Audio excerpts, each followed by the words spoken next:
Hi friends, ನಾನಿವತ್ತು ನಿಮಗೆ ಬಿಸಿಬೇಳೆಬಾತ್ ಹೇಗೆ ಮಾಡೋದು ಅಂತ ತೋರಿಸ್ತೀನಿ. ನಾವು ಈ ಕಪ್ಪಲ್ಲಿ 1.5 ಕಪ್ಪು ಅಕ್ಕಿನ ತಗೋಬೇಕು. ನಾನು ಆಗಲೇ ತೋರಿಸಿದ ರೀತಿ ಅದೇ ಕಪ್ಪಲ್ಲಿ 1.5 ಕಪ್ಪು ತೊಗರಿಬೇಳೆನ ತಗೋಬೇಕು. ನೋಡಿ, ನಾವು ಇದಕ್ಕೆ ತರಕಾರಿಗಳನ್ನು ಸ್ವಲ್ಪ ತಗೋಬೇಕು. 4ರಿಂದ 5 ಬೀನ್ಸು, 1 ಆಲೂಗೆಡ್ಡೆ, 1 ಕ್ಯಾರೆಟ್, ಸ್ವಲ್ಪ ಬಟಾಣಿಯನ್ನು, ನೆನೆಸಿದಂಥ ಬಟಾಣಿಯನ್ನು ತಗೊಂಡಿದ್ದೀನಿ. ಇದನ್ನು ಈ ಥರ ಹೆಚ್ಕೊಂಡು ಚೆನ್ನಾಗಿ ತೊಳೆದಿಟ್ಕೋಬೇಕು.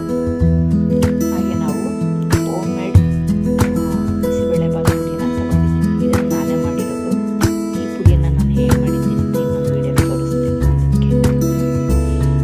ಹಾಗೆ ಒಂದು ಟೊಮೊಟೊನ ಹೆಚ್ಚಿಟ್ಕೋಬೇಕು. ನೋಡಿ, ನಾವು ತಗೊಂಡಿದ್ದ ಅಕ್ಕಿ ಮತ್ತು ಬೇಳೆನ ಈ ಥರ ಒಂದು 2ರಿಂದ 3 ಸತಿ ತೊಳೆದಿಟ್ಕೋಬೇಕು. ಇದಕ್ಕೆ ನಾನು ತರಕಾರಿನೂ ಹಾಕ್ತಾ ಇದ್ದೀನಿ.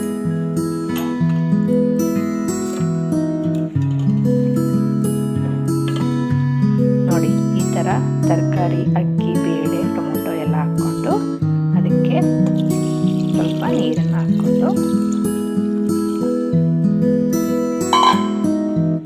ರುಚಿಗೆ ತಕ್ಕಷ್ಟು ಉಪ್ಪನ್ನು ಸಹಿತ ಹಾಕ್ಕೋಬೇಕು.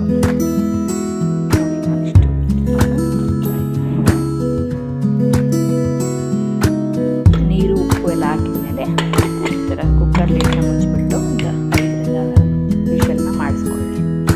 ನೋಡಿ, ಇಲ್ಲಿ ನಾನು ಸ್ವಲ್ಪ ಒಗ್ಗರಣೆ ಮಾಡ್ಕೊಳ್ಳಿಕ್ಕೆ ಸ್ವಲ್ಪ ಸಾಸಿವೆ, ಒಂದು ಅರ್ಧ ಟೇಬಲ್ ಸ್ಪೂನ್ ಸಾಸಿವೆ, ಸ್ವಲ್ಪ ಕರಿಬೇವು, 3ರಿಂದ 4 ಒಣಮೆಣಸಿನ್ಕಾಯಿ, ಒಂದು ಸ್ವಲ್ಪ ಹಿಂಗನ್ನು ತಗೊಂಡಿದ್ದೀನಿ. ಹಾಗೆ ಒಂದು ಪಾತ್ರೆಯಲ್ಲಿ ಸ್ವಲ್ಪ ಎಣ್ಣೆ ಇಟ್ಕೋಬೇಕು. ಇಟ್ಕೊಂಡು ನೋಡಿ, ನಾವು ಇಟ್ಟಿದ್ದು ಕುಕ್ಕರು ವಿಷಲ್ ಆಗಿದೆ.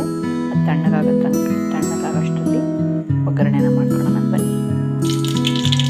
ನೋಡಿ, ಈ ಥರ ಪಟ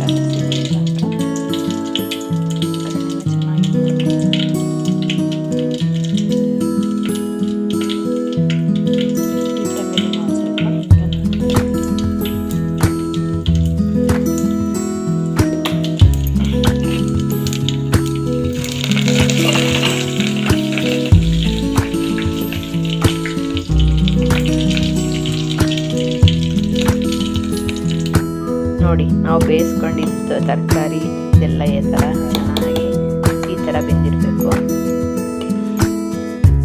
ಇದಕ್ಕೆ ನಾವು ಮಾಡ್ಕೊಂಡಿರೋಂಥ ಹೋಮ್ ಮೇಡ್ ಪುಡಿನ ಹಾಕ್ತಾಯಿದ್ದೀನಿ. 2ರಿಂದ 3 ಸ್ಪೂನು ಹಾಕ್ಬೇಕು.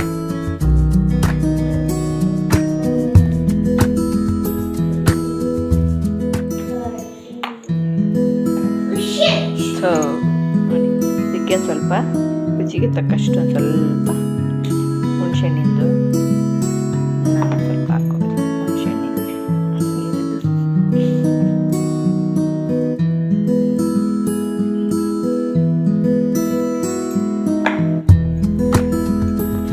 ನೋಡಿ, ನಾವು ಮಿಶ್ರಣ ಮಾಡ್ಕೊಂಡಿದ್ದಂಥ ಇದನ್ನು ಈ ಒಗ್ಗರಣೆ ಹಾಕಿದ್ವಲ್ಲ ಆ ಪಾತ್ರೆಗೆ ಹಾಕ್ಬಿಟ್ಟು ಅದಕ್ಕೆ ರುಚಿಗೆ ತಕ್ಕಷ್ಟು ಒಂದು ಸ್ವಲ್ಪ ಒಂದೇ ಒಂದು ಅರ್ಧ ಟೇಬಲ್ ಸ್ಪೂನ್ ಖಾರ ಪುಡಿನ ಹಾಕೋಬೇಕು.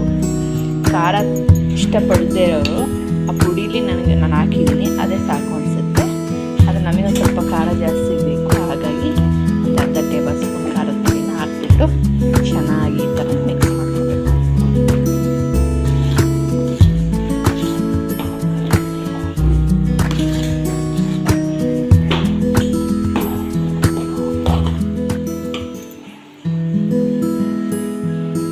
ಇದನ್ನು ಚೆನ್ನಾಗಿ ಮಿಕ್ಸ್ ಮಾಡಿಕೊಂಡು ಚೆನ್ನಾಗಿ ಒಂದು ಕುದಿ ಬರೋ ತನಕ ಕುದಿಸ್ಕೊಂಡು ಸ್ಟವನ್ನು ಆಫ್ ಮಾಡಿದರೆ ಮುಗೀತು.